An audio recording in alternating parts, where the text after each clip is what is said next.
Since graduating from university, I've led a solitary life. I navigated through various jobs, eventually finding my place in the world of sales at a local company. In my younger years, I once had a significant other and even contemplated marriage. However, a betrayal by my lover led me to distance myself from love altogether. Before I knew it, I had reached the age of 40, still unattached. Thankfully, I have a supportive circle of friends and a stable income, so my current life doesn't cause me any discomfort. One fateful day at work, my cell phone rang, displaying an unfamiliar number. Without thinking, I answered, only to hear the voice of someone from a nearby hospital. They informed me that my mother had taken a fall and had been rushed there by ambulance. I hastily left work and rushed to the hospital. My family home is nestled in a location that can only be described as serene but inconvenient. I've always cherished being surrounded by nature, but the bus schedule is sparse, with just 2 buses each hour, and the last one departs early. Consequently, I've been living alone since I started working. Nonetheless, it's only a 30-minute drive to my family home. Whenever I visited my mother, who lives alone, she would usually greet me with boundless energy, but this time, it was different. On her way back from work, my mother had rushed to catch the bus after a shopping trip, but she tripped and fell. When I arrived at the hospital, it appeared that her treatment was already completed, and I was guided to her room. She said with a hint of regret, "I've broken a bone, and it seems the fracture is in a tricky spot, so I'll have to stay in the hospital for a while. I'm sorry for causing you this trouble." It was the first time I had ever seen my usually spirited mother so disheartened. She seemed to loathe burdening me, but I assured her, "Don't be disheartened, it's just a temporary hospital stay, right? I'll head home and fetch anything you need." With those words, I left the hospital and returned to our family home. After preparing the essentials for her hospital stay, I went back to the hospital about 2 hours later. As I hurried towards my mother's room, I overheard some familiar voices. "Hey, what are we going to do about the money for this month?" my brother asked. "It's fine, as usual, no problems," replied his wife. As I turned the corner of the hallway, I wasn't surprised to see my brother and his wife engaged in conversation. The moment our eyes met, my sister-in-law, looking startled, couldn't resist making a snide comment. "Aren't you late? Your mother was rushed to the hospital, and you're just strolling around." I'd never quite warmed up to her since my brother introduced her as part of our family. I felt a subtle condescension from her. She always dressed extravagantly and often mocked my simple style. Her extravagant spending habits made her incapable of appreciating the value of money, and she even pitied me for not owning luxury brand items. To minimize the chances of encountering her, I made the deliberate choice to reside in a town opposite to where my brother resides. I arrived promptly, only briefly stopping by home to collect essential items. Upon learning this, she regarded me skeptically and asked, "Really?" However, now was not the time to concern myself with such matters. I turned to my brother and inquired, "She's going to be in the hospital for a while, you know that, right?" His response was nonchalant. "It seems so. We have 3 kids at our place, so you take care of Mom, okay?" His tone conveyed a detachment from the situation. "Exactly. We need to get back home and start making dinner," Jennifer, my sister-in-law, interjected before walking away. I could only imagine the challenges of raising children, but couldn't my brother at least show some willingness to visit? After all, their children were already in middle school and high school. Jennifer always used their children as a convenient excuse for everything, asserting superiority because of her motherhood status and readily attributing any inconvenience to her kids. I never intended to ask anything of them, but my brother's attitude seemed inadequate for someone addressing his own mother. 2 days had passed since her hospitalization, and when I visited, my mother still appeared quite disheartened. It seemed she needed to take some time off from work, and even moving around on her own proved difficult. The burden on her was undoubtedly substantial. I offered the best words of comfort I could muster. "Now is the time to rest, don't push yourself." No matter how much I searched for consoling words, this was all I could think to say. The doctor had suggested an assessment for care certification, and though the assessment itself went smoothly, the results were worse than expected, likely due to the stress of the accident and the side effects of painkillers. My mother's spirits sank even further. Nevertheless, I had to confront reality and figure out how to respond. The idea of giving up my solitary life and returning home did cross my mind, but considering my work hours, I'd likely spend very little time there. Additionally, there was the worry of what might happen to Mom while I was at work. I contemplated seeking assistance from my brother James, but his initial response was that he was busy with work, and he never followed up afterward. Faced with this, I resolved to explore the possibility of utilizing caregiving services. Although we lived close by, initially I felt guilty about employing such a service for Mom. However, after understanding the specifics of the service, I had a change of heart.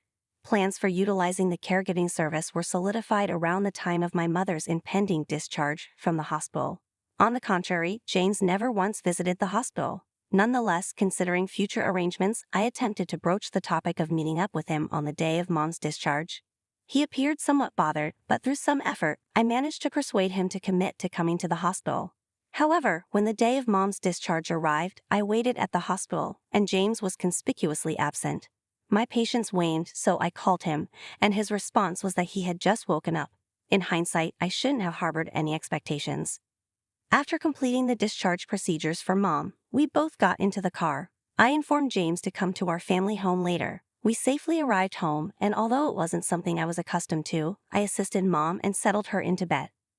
Right at that moment, James arrived at the house, accompanied by his wife Jennifer. She complained, I'm exhausted. You don't have any gifts for us. We made the effort to come, so you should at least offer us some cake. Oh, or maybe you could go buy some now." Suppressing the urge to retort, "Did you bring a gift to celebrate Mom's discharge then?" I replied, "Please buy whatever cake you like. I need to talk to James." Jennifer's demeanor underwent a complete shift. "What? Why? We took the trouble to come here. Shouldn't you be the one preparing things?" I chose to disregard her words and got straight to the point. I explained to my brother the current state of Mom's situation and our future plans. "I'm concerned about Mom on my own. What if something happens to her while I'm at work?" Before I could elaborate further, my brother interjected loudly, "Are you suggesting we help with her care?" The idea hadn't even crossed my mind, but my sister-in-law chimed in, "No way. We have 3 kids, as we always say." Exasperated, I retorted, "I understand that. Does she have anything else to say other than that?" My sister-in-law continued her usual tone, and I wanted to swiftly progress with the conversation. However, my brother raised his voice once more. "Let's not joke around, and there's no need for you to rely on us. Isn't caregiving typically the responsibility of a single person?" My sister-in-law joined in the shouting, exclaiming, "Isn't it obvious that people without children should be the ones doing the caregiving? Does she ever think of anything other than children?"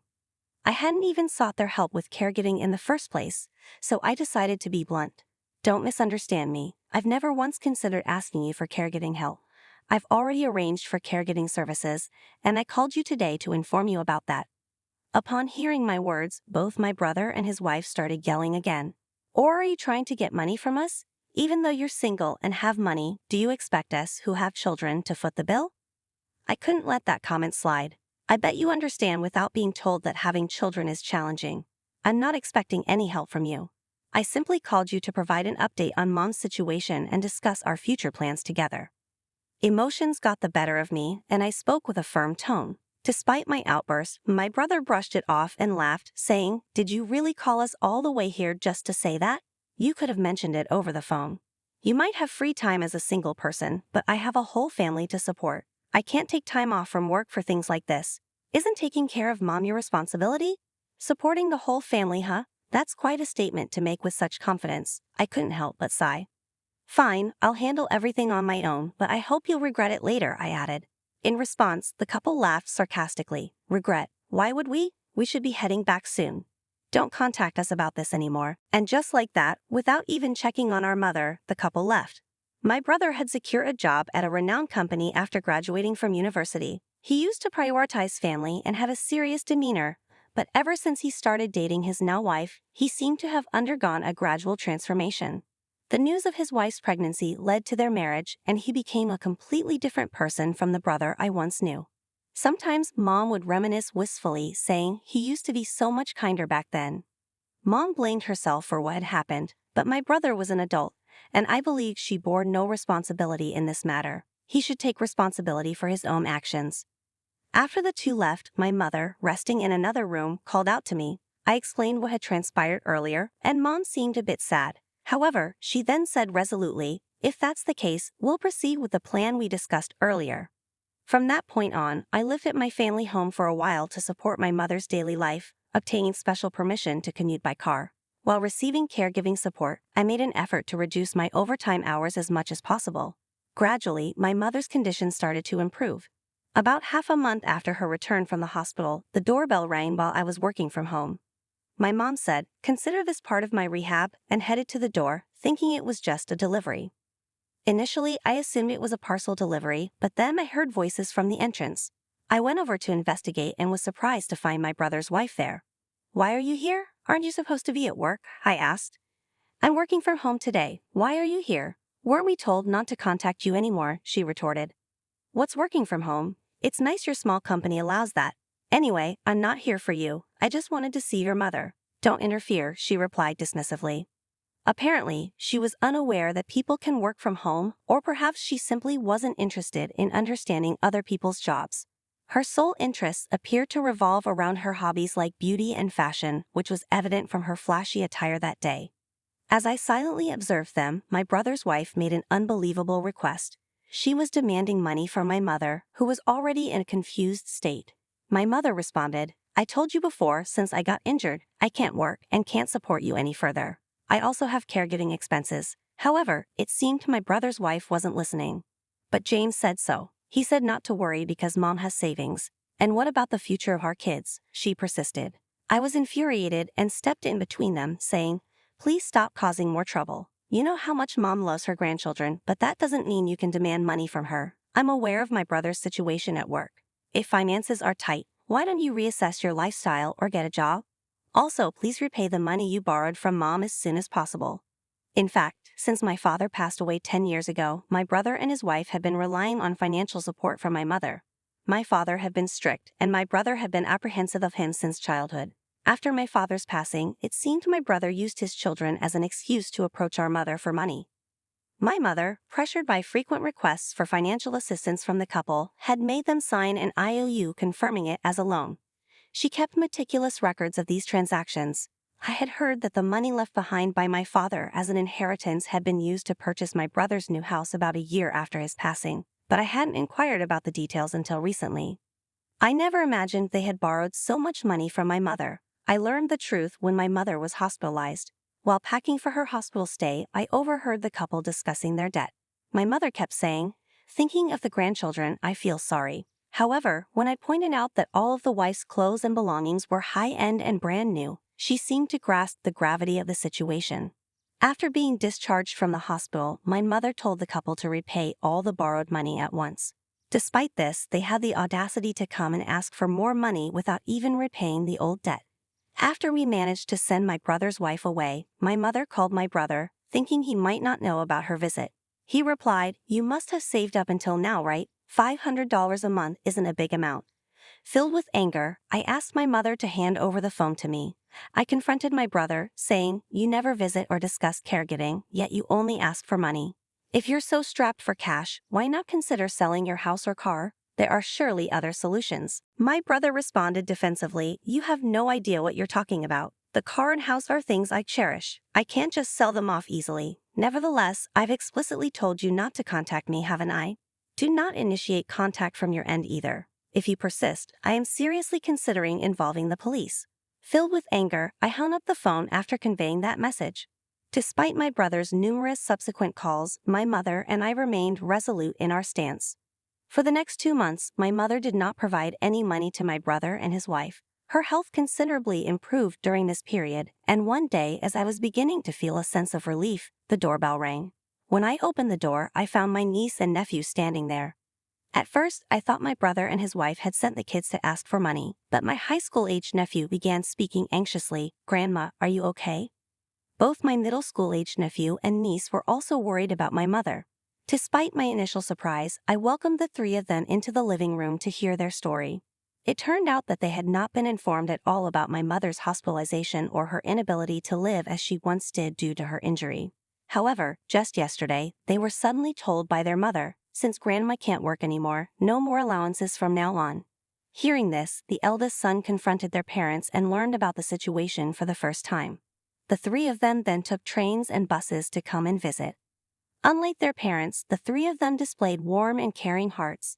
I had been worried that they might grow up to be like my brother and his wife, but it seemed I was mistaken. They had likely grown up learning from their parents' actions, taking them as negative examples. "Here, Grandma's favorite sweets. Remember, you said you liked them before." The youngest niece handed a candy to my mother from a store she used to frequent and loved. My mother was so moved that tears welled up in her eyes. It turned out that the eldest son had bought it with the money he earned from his part-time job.